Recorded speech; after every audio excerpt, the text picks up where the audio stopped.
Bonjour et bienvenue sur ma chaîne. Alors comme vous le savez peut-être déjà, je suis à mon compte depuis maintenant 2019 et avant j'ai été infirmière dans une clinique spécialisée pour les troubles alimentaires. Ça m'a semblé important de vous faire une petite vidéo pour vous expliquer un petit peu mon expérience et savoir si pour vous c'est le bon moment pour vous faire hospitaliser.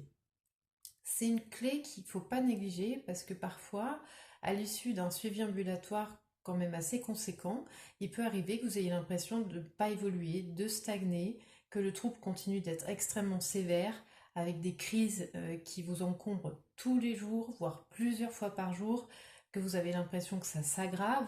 Un critère de gravité qui est aussi à souligner, c'est les vomissements. Si vous vomissez une à plusieurs fois par jour, et que malgré un suivi conséquent, ça ne s'améliore pas, il peut être bon de vous interroger sur une hospitalisation.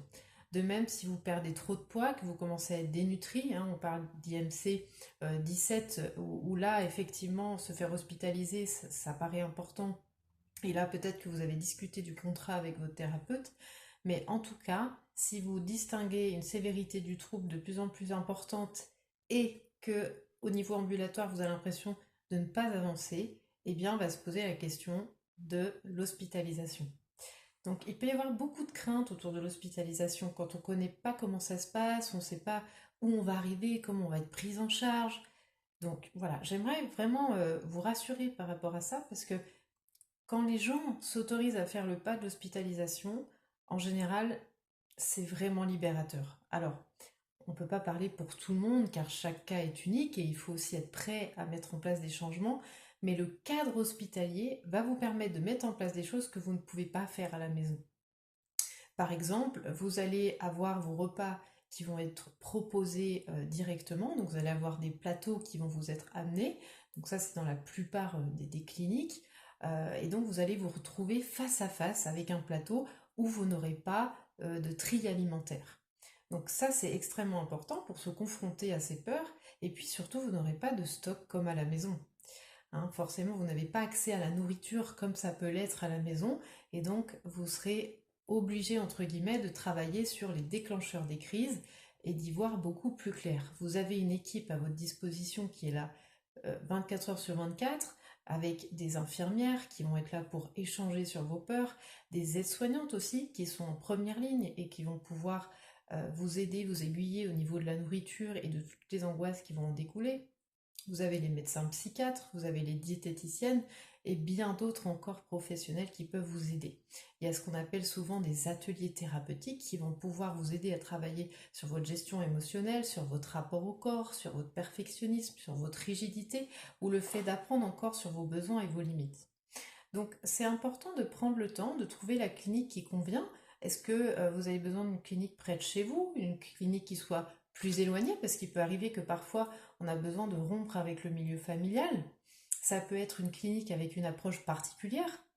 En général, les cliniques avec les approches thérapie cognitive et comportementale fonctionnent le mieux aujourd'hui, puisqu'on va vraiment travailler sur les pensées et sur le comportement qui pose problème. Donc c'est assez concret. Mais en tout cas, renseignez-vous bien et demandez même à faire une visite de la clinique. Comme ça, vous pouvez échanger avec le personnel et poser toutes vos questions. En tout cas, dans cette vidéo, je voulais vous dire que j'ai une expérience en clinique psychiatrique, puisque moi j'ai vraiment débuté dans une clinique avec les troubles alimentaires en Haute-Savoie. Et du coup, dans cette clinique, enfin en tout cas, j'ai travaillé à la fois en hôpital de jour et à la fois en clinique temps plein. Et je peux être une ressource pour répondre à vos questions. Donc n'hésitez pas, si vous avez envie de commenter au-dessous de cette vidéo, que vous allez être bientôt hospitalisé, que vous vous posiez des questions sur votre future hospitalisation parce que vous êtes, pardonnez-moi, soit boulimique, soit hyperphagie boulimique, soit à la fois anorexique, boulimique, et que vraiment vous ne savez plus quoi faire et que vous vous sentez complètement dépassé, eh bien je peux répondre à vos questionnements. Alors après, ça va dépendre effectivement des approches de la clinique vers laquelle vous vous dirigez, mais en tout cas, je pourrais déjà peut-être apporter des aiguillages, des réponses pour pouvoir vous aider. Donc ça peut être une vraie clé. Il y a des patientes qui vont vraiment mieux après un passage en hospitalisation. Donc vraiment, profitez justement peut-être d'avoir une personne en face de vous qui a l'expérience de l'hospitalisation en tant qu'infirmière pour pouvoir poser toutes vos questions afin que je puisse y répondre. Comme ça, vous aurez un petit peu des bases pour affronter cette hospitalisation avec plus de sérénité. Je vous dis à bientôt pour une prochaine vidéo et merci de m'avoir écouté.